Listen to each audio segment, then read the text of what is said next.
Hi, I'm Josh Laughlin. I'm Enid. Nice to meet you. We just wanted Hi. to ask you like a few questions about like Pride this month due to like the pandemic and the G7. So you Yeah, ready for the first question? Are we? So definitely. number one, what do you have planned for Pride Month with like the pandemic in place? Yeah. What we have planned is for Pride Month, Cornwall Pride celebrates by taking Pride to the rest of Cornwall. So it's come out for Cornwall Pride. What we actually do is we are with the support of First Kerno, Cornwall by Kerno. We're taking a bus to 20 different destinations with Cornwall Pride and other organisations to be able to celebrate and highlight Pride across the Duchy. So I believe it's on the Friday, the 25th and 26th Saturday of June. And yeah, really very, very excited for us to be able to celebrate.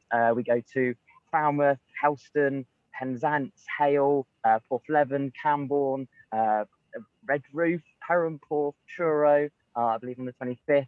Then on the 26th, we're actually going to Padstow, Weybridge, Bodmin Moor, Liscard, Launceston, Lostwithiel, Saltash, and St Austell.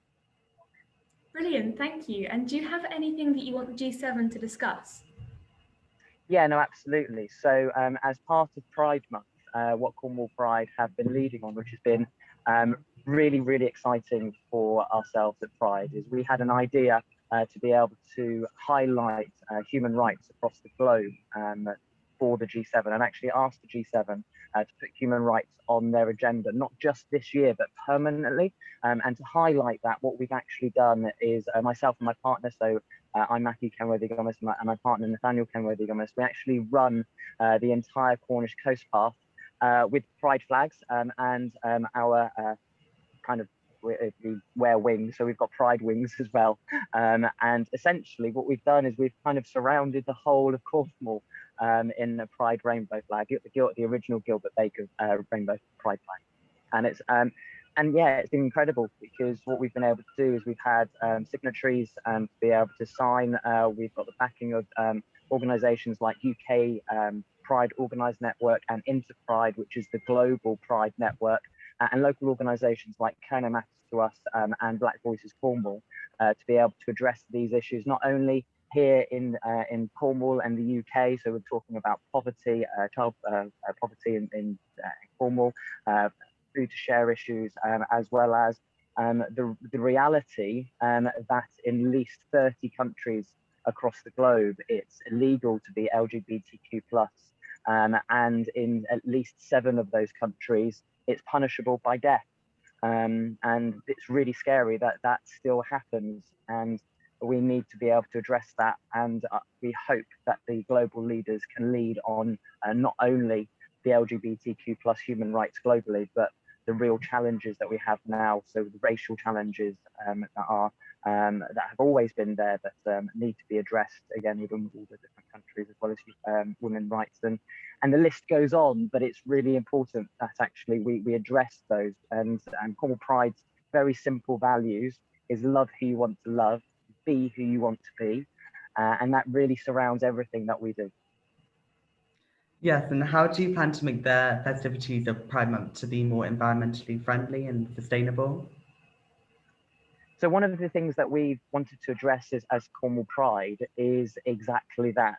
So we put a bid in to host UK Pride in 2021, which would have been this year, but it's moved on, so it's actually would have been 2023. And as part of that bid, we were looking at being the first ever Pride to be carbon neutral and understand our environmental impact. So that goes down to the very simple basics of reuse, recycle, and looking at the different types of plastics and or biodegradable versions to be able to replace those with, to simple things when we're looking at the conversations, for example, with First Kerno, that yes, we're taking our bus across to different parts of the county, but actually that means there's less carbon impact by more people coming to the actual one event as well. So we're trying to think about different ways of connecting people.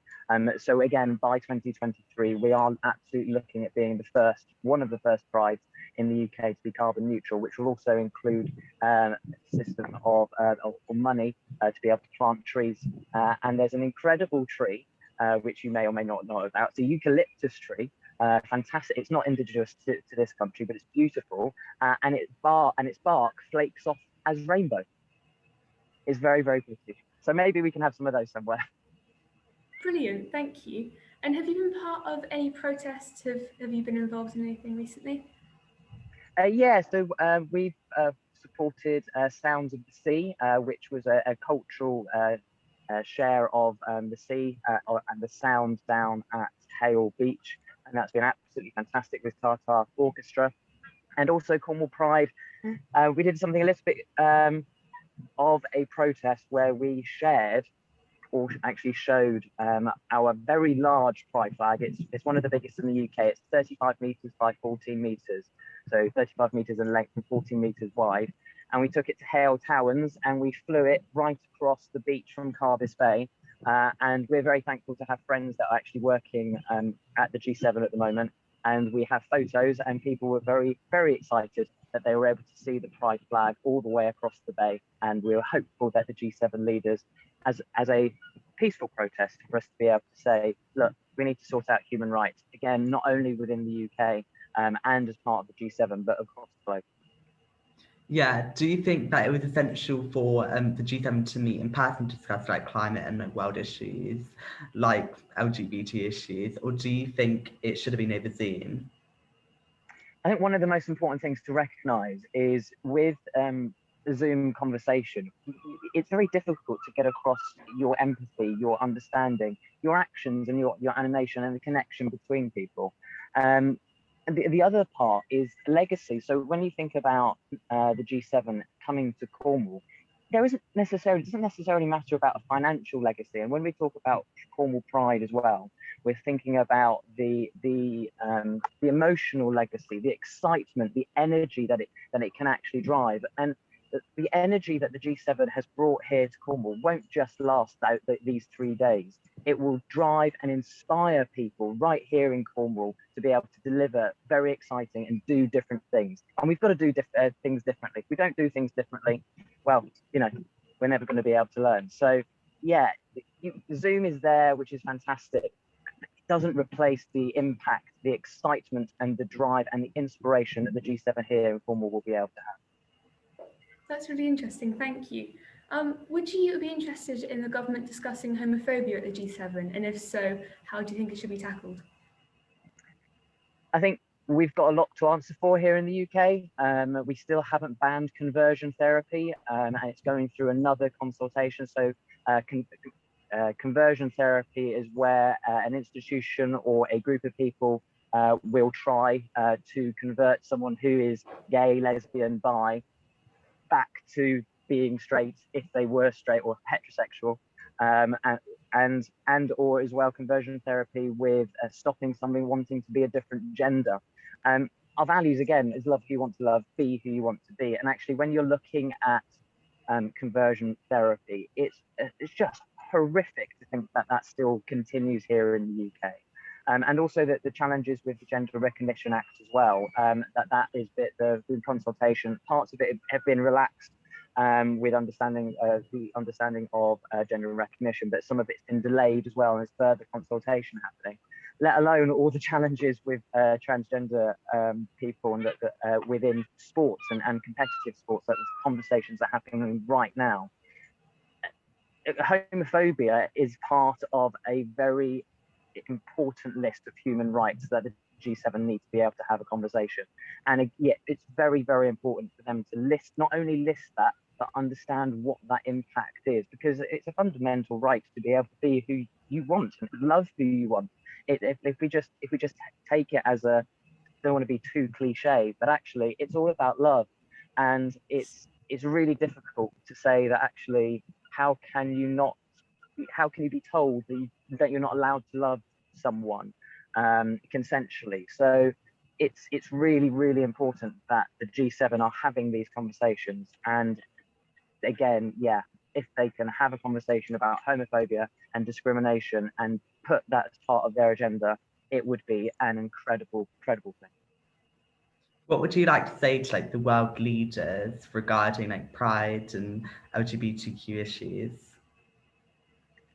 They've got a lead across all of their countries. So there are massive discrepancies across the G7 and across the invited parties that have come to the G7. So for example, if you look at gender recognition, you're able to self-identify in Canada and you're able to self-identify in South Africa, but not here in the UK.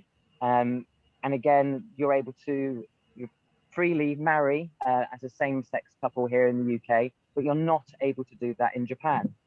So they've got to lead, and that's what we're asking. What we're asking is the G7s to do. They are the largest and leading economic powers in the globe.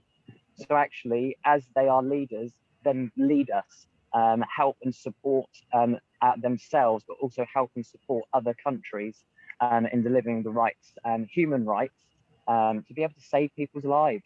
Because the other thing that we have to understand is imagine being told that you're not allowed to love someone because of your religion or because of the status quo around you. The mental well-being of that person is challenged and it is impacted massively. It's one of the reasons why, as a community, we have the highest rates of suicide and we have the highest rates of challenged mental well-being across communities. And that's happening here, let alone what's happening across the rest of the globe, that their human rights are less than what we have, our liberties in comparison to what we have here in the UK and what we have in Europe. So get on with it, really, is what we're asking. Is we're telling them, look, you've had years to have this conversation, have the conversation, support the people. Laws don't change society, society does. So let's help society get there.